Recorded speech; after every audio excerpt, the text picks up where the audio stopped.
Hello there my Jedi and Sith friends, and welcome back to another Star Wars video. It is I coming at you once again, your friend and your favourite galactic hostess, Star Wars Meg. Whether it's your first video on the channel or you've been here since the beginning, we would be honoured if you would join us. Welcome, and please consider hitting the big subscribe button down below. But today my friends, we are returning to the Mandalorian and Grogu. It's been fun covering the latest in terms of the box office, talking about the movie, giving you my thoughts, but I've also enjoyed answering some big questions. If you remember a couple of nights ago, I spoke about the parallel between Grogu building a cave and Yoda building a hut. Does the Yoda species do this by instinct? Well, today my friends, we're going to be answering another big question. This is something that popped up on my timeline a couple of days ago, and I've kind of been sitting on whether or not I should do a video about it, because at first I wasn't convinced. But now I'm leaning in the other direction, and I would love to get your thoughts. So, ever since the movie dropped, we've all been saying how this is a very low-stake film, and there are no major cameos. I mean, sure, you have Zeb, you have Rot of the Hutt from the Clone Wars movie, but no legacy characters. No Luke, no Chewie, no Han, no Leia. But what if I told you there might have been a legacy character in this film, and we all missed it? I'm of course talking about R2-D2, a character who is now certifiably part of the Mandoverse. He was in The Mandalorian second season and Book of Boba Fett, and I'm sure Jon Favreau has more plans for him. He's one of those characters where when you look further down the line, a bit like Luke, there's quite a bit of trouble ahead.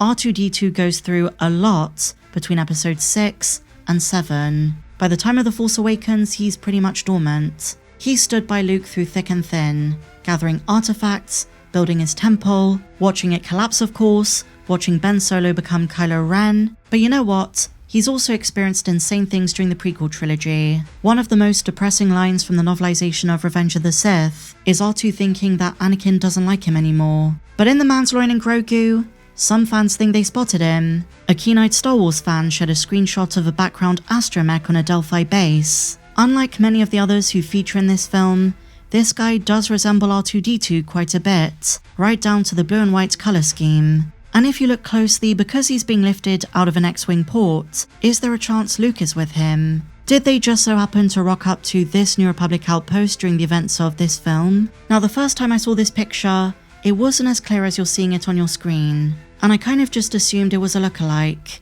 After all, R2 should be helping Luke with his Jedi Temple on Ossus. But the more I thought about it, the more I realised, why can't this be R2? Just because Luke's priority is being a Jedi Master, and is soon going to mentor Ben, it doesn't mean he doesn't occasionally do other things, notably getting involved in the goings-on of other New Republic affairs. After all, he is a rebel. It's not too far-fetched to imagine him visiting various other bases, catching up with some of his colleagues within the government, and I'm not just talking about his sister and his closest friends. I'm sure that during this period of time post-episode 6, even if he's not as hands-on in this department, he's interested in the hunt for remnants. And this isn't just mere speculation, this is canon, because the Remnant overlapped with his own Jedi concerns. In the case of Project Necromancer, they're often tangled with Force-related dangers, cloning projects, hidden warlords, and even dark side artifacts. He was literally trying to hunt down Ochi of Bestoon for that very reason. He was following breadcrumbs to work out what was happening on Exegol. So Luke,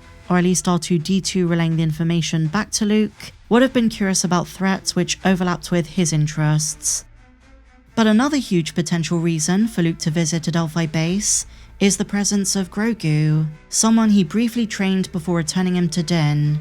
Maybe Luke is just checking in to see how the little guy is getting along. I'm sure he's heard about all of their missions for the New Republic and the way they took down the Remnant on the ice planet. Perhaps hearing about the mission reminded Luke of the Battle of Hoth.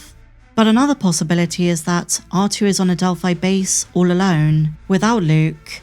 After all, R2 is able to fly X-Wings across the galaxy without a pilot. He's the one who flew Grogu back to Tatooine. And if, and it is a big if, this is R2, then the astromech is featured in 11 of the 12 live-action Star Wars films, and 12 out of all 13. And yes, I am including the 2008 Clone Wars movie. He's in all the prequels, all the original trilogy, Rogue One, and the sequels. The only Star Wars movie that he doesn't feature in is Solo. Anthony Daniels, on the other hand, has provided voices for every single Star Wars movie to date, including the Mandalorian and Grogu, but not as C-3PO.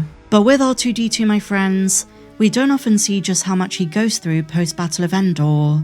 It's always special when he makes an appearance, not just because he's such a classic Star Wars character, but because George Lucas once said, R2 is the narrator of the entire saga from start to finish. The story might be recounted by the Wills, but the one eyewitness to all of these events was R2-D2. So when you watch the films, maybe even the Mandalorian and Grogu, one interpretation is that we're experiencing R2's recollection of events, even if he doesn't see everything firsthand. According to George, all of the information is stored in his hard drive. So if we were to apply that to the Mandalorian and Grogu, because R2-D2 doesn't go on their missions, he probably heard about Din and Grogu's feats through other New Republic officers. Again though, my friends, this could just be another background astromech who just happens to look like R2, but I really wish that someone would ask Jon Favreau. Now I have to be honest, mentioning R2-D2 in the context of The Mandalorian is rather nostalgic, because one of the most viral and spoken about scenes in the entire TV show was R2 meeting Grogu at the end of Season 2,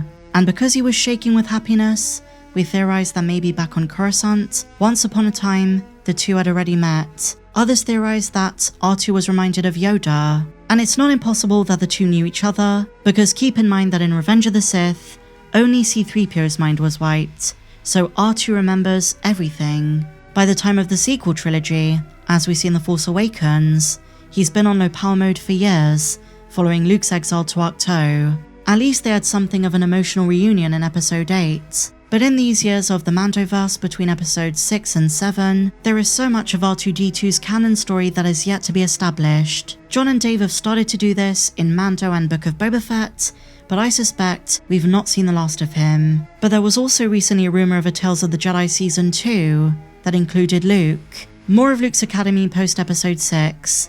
If I were to make a prediction, that story will give us a young Kylo Ren, Ben Solo before he turns to the dark side. Another original trilogy droid who appears in The Mandalorian and Grogu and has become a staple of the TV show is R5-D4, a hero of the rebellion. But now I turn it over to you guys. Do you think this is R2-D2 on a Delphi base?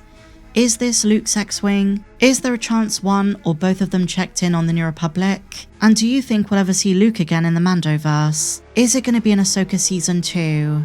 3PO was in Season 1? Share your thoughts in the comments down below. And if you enjoyed this video, my friends, please be sure to give me a big fat thumbs up, subscribe if you're new, and may the Force be with you, always.